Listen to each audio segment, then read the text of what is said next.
गुजरात के अमरेली पहुंचे प्रधानमंत्री नरेंद्र मोदी। भारत माता सरोवर का किया उद्घाटन। इस दौरान मुख्यमंत्री भूपेंद्र पटेल भी रहे मौजूद। पीएम मोदी ने गुजरात को दी कई सौगात। अमरेली जिले के लाठी में विभिन्न विकास कार्यों का किया शुभारंभ।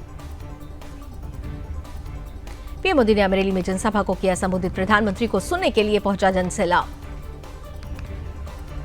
गुजरात के सीएम भूपेंद्र पटेल ने भी जनसभा को किया संबोधित। विकास परियोजनाओं के लिए पीएम मोदी को कहा धन्यवाद। वडोदरा पहुंचते ही लोगों में दिखा पीएम मोदी के लिए क्रेज। लोगों ने प्रधानमंत्री मोदी का किया शानदार स्वागत। प्रधानमंत्री और स्पेन के पीएम सांचेज ने टाटा एडवांस्ड सिस्टम लिमिटेड परिसर में C295 विमान के निर्माण के लिए टाटा एयरक्राफ्ट कॉम्प्लेक्स का उद्घाटन भी किया। टाटा एयरक्राफ्ट कॉम्प्लेक्स का उद्घाटन होने के बाद बोले पीएम मोदी, कहा आज से हम भारत और स्पेन की पार्टनरशिप को नई दिशा दे रहे हैं। हम C295 एयरक्राफ्ट के प्रोडक्शन की फैक्ट्री का शुभारंभ कर रहे हैं। पीएम ने कहा यह फैक्ट्री भारत स्पेन संबंधों को मजबूती देने के साथ ही make in India make for the world इस मिशन को भी सशक्त करने वाली है। वडोदरा में बोले पीएम मोदी, जैसे ही हम अपने लक्ष्य तक पहुंचने के लिए पहला कदम उठाते हैं, रास्ते अपने आप बनते चले जाते हैं। आज भारत में डिफेंस मैन्युफैक्चरिंग इकोसिस्टम नई ऊंचाइयों को छू रहा है।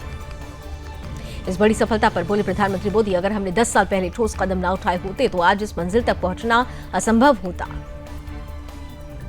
भविष्य की योजनाओं पर बोले पीएम मोदी, कहा मैं इस कार्यक्रम को ट्रांसपोर्ट एयरक्राफ्ट के निर्माण से आगे भी देख रहा हूं। हम पहले से ही भारत को एविएशन हब बनाने के लिए काम कर रहे हैं।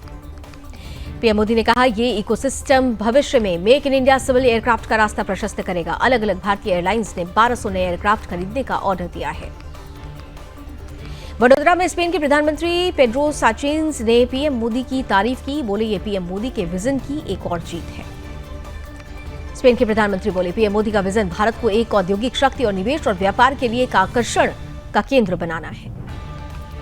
वडोदरा में प्रधानमंत्री नरेंद्र मोदी स्पेन के प्रधानमंत्री पेड्रो और स्पेनिश व्यापार प्रतिनिधि मंडल के साथ फोटो खिंचवाते आए नजर।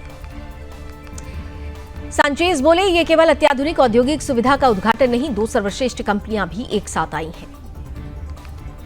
तमिलनाडु के मुख्यमंत्री एम के स्टालिन ने वीडियो कॉन्फ्रेंसिंग के माध्यम से रामनाथपुरम जिले में मुथुरामलिंगा देवर अरंगम का उद्घाटन किया। केदारनाथ उपचुनाव पर बोले पुष्कर सिंह धामी, कहा बाबा केदारनाथ के नवनिर्माण और भव्य निर्माण में प्रधानमंत्री मोदी ने अनेक विकास कार्य किए हैं। इसे एक इनोवेशन के रूप में स्थापित करेंगे। सीएम धामी बोले लोगों ने देखा है कि आपदा के बाद हमने कैसे काम किया। उस क्षेत्र का तेजी से विकास हो रहा है। हमें पूरा भरोसा है कि वहां की प्रत्याशी जरूर जीतेंगी। मध्य प्रदेश के सीएम मोहन यादव ने प्रदेश के कर्मचारियों को दिया दिवाली का तोहफा। बोले राज्य सरकार ने महंगाई भत्ते को बढ़ाने का निर्णय किया है। मैं इसके लिए सभी को बधाई देता हूं। सीएम मोहन यादव ने बताया राज्य कर्मचारियों को 1 जनवरी 2024 से 50% की दर से महंगाई भत्ता दिया जाएगा। महाराष्ट्र के डिप्टी सीएम अजित पवार ने किया चुनाव प्रचार। बोले सभी को चुनाव लड़ने का अधिकार। मैं अपने प्रतिद्वंदियों को मजबूत उम्मीदवार के तौर पर लेता हूं। झारखंड विधानसभा चुनाव के लिए बीजेपी की दूसरी लिस्ट जारी। 2 प्रत्याशियों के नाम की घोषणा। बरहिट से हेमंत सोरेन के खिलाफ गमली येल हेम्ब्रम को मैदान में उतारा। उत्तराखंड में आगामी उपचुनाव के लिए बीजेपी ने उम्मीदवार की घोषणा की। केदारनाथ विधानसभा क्षेत्र से आशा नौटियाल को पार्टी उम्मीदवार घोषित किया गया। झारखंड बीजेपी प्रदेश अध्यक्ष बाबूलाल मरांडी ने किया नामांकन। धनबाद विधानसभा क्षेत्र से दाखिल किया नामांकन। जेएमएम की राज्यसभा सांसद महुआ बोली जनता को हेमंत सोरेन पर भरोसा है। इस बार फिर बनेगी हमारी सरकार। महाराष्ट्र के मुख्यमंत्री एकनाथ शिंदे ने किया नामांकन। कोपरी पाचपखाड़ी विधानसभा क्षेत्र विधानसभा चुनाव लड़ रहे हैं। रुद्रप्रयाग के ऊखीमठ पहुंचे उत्तराखंड के मुख्यमंत्री पुष्कर सिंह धामी। ओमकारेश्वर मंदिर में की पूजा अर्चना। जम्मू कश्मीर के अखनूर में सेना को मिली बड़ी सफलता। एम्बुलेंस पर हमला करने वाले 3 आतंकियों को किया ढेर। झारखंड चुनाव पर बोले शिवराज सिंह चौहान, कहा बीजेपी के पक्ष में चल रही लहर। भारी बहुमत से बनेगी बीजेपी की सरकार। जामताड़ा में बोले हेमंत बिस्व शर्मा, सीता सोरेन की भारी मतों से होगी जीत। हम विकास के लिए सब कुछ करेंगे। वाराणसी दौरे पर केंद्रीय मंत्री धर्मेंद्र प्रधान काशी विश्वनाथ मंदिर में किए दर्शन और पूजन। महाराष्ट्र के डिप्टी सीएम अजित पवार ने बारामती विधानसभा सीट से एनसीपी उम्मीदवार के तौर पर किया नामांकन।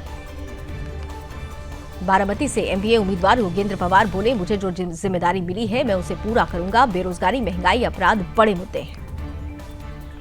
सांसद सुप्रिया सुले बोली ये कोई व्यक्तिगत लड़ाई नहीं है, ये एक वैचारिक लड़ाई है क्योंकि लगातार बढ़ रही है बेरोजगारी और महंगाई।